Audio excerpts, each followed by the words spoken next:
La France se situe dans la moyenne des pays de l'OCDE. Il y a 80 et quelques pays qui sont testés, mais on enregistre des résultats parmi les plus bas jamais mesurés, avec notamment une forte baisse en mathématiques. Là, visiblement, c'est le niveau en maths qui pose problème. Ce sont les pays asiatiques qui figurent parmi les meilleurs élèves, notamment en mathématiques, mais aussi en sciences et en lecture. Et ce qui est intéressant aussi de souligner, c'est que l'OCDE constate que le Covid a été très néfaste pour les performances de nos gamins.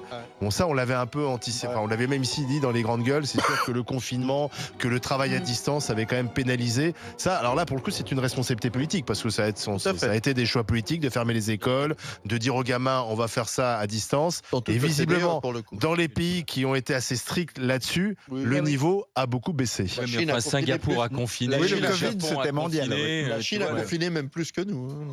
Et d'ailleurs, alors les meilleurs élèves européens sont la Suisse, l'Irlande et l'Estonie. Non, mais l'OCDE constate pour tous les pays de l'OCDE, parce que finalement tous les pays à peu près confinés, et ça a eu un impact quand même assez négatif pour les gamins. Ce qui est intéressant dans cette transmission des savoirs, c'est surtout les inégalités.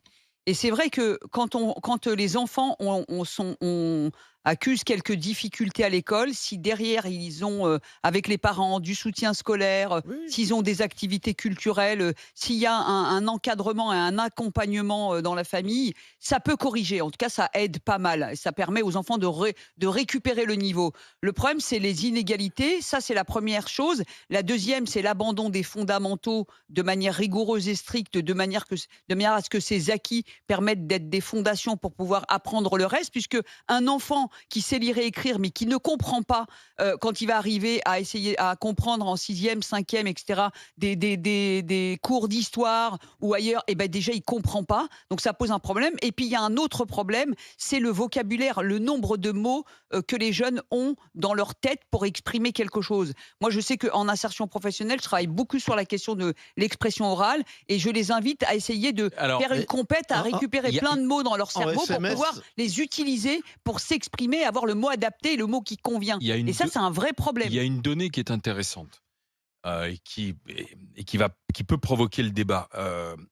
Par exemple, la Finlande, qui a toujours été un des pays les plus pointus au niveau de l'enseignement, est en train de dégringoler.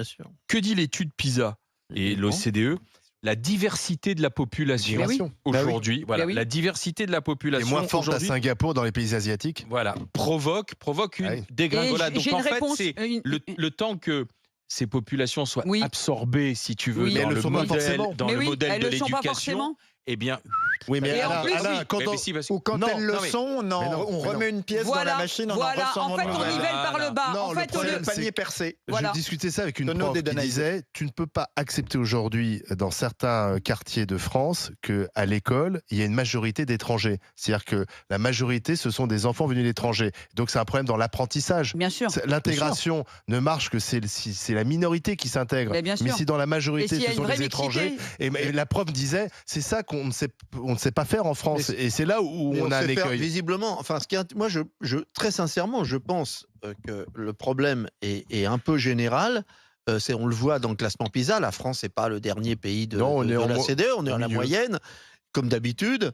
Et je pense très sincèrement qu'on a un véritable souci de changement de société. On voit bien quand même qu'on ne peut pas comparer nos enfants aujourd'hui. Non, mais excuse-moi, on n'a même plus le droit de le dire. Comment on peut comparer un emploi du temps d'un enfant de 10 ans aujourd'hui avec un emploi du temps d'un enfant de 10 ans il y a 15 ans? Dites-moi comment on peut le faire. C'est impossible. C'est nous qui avons imposé de nouvel emploi du temps. C'est nous. On n'était pas obligés. Mais bien sûr que oui, c'est nous. On va dans la Meuse.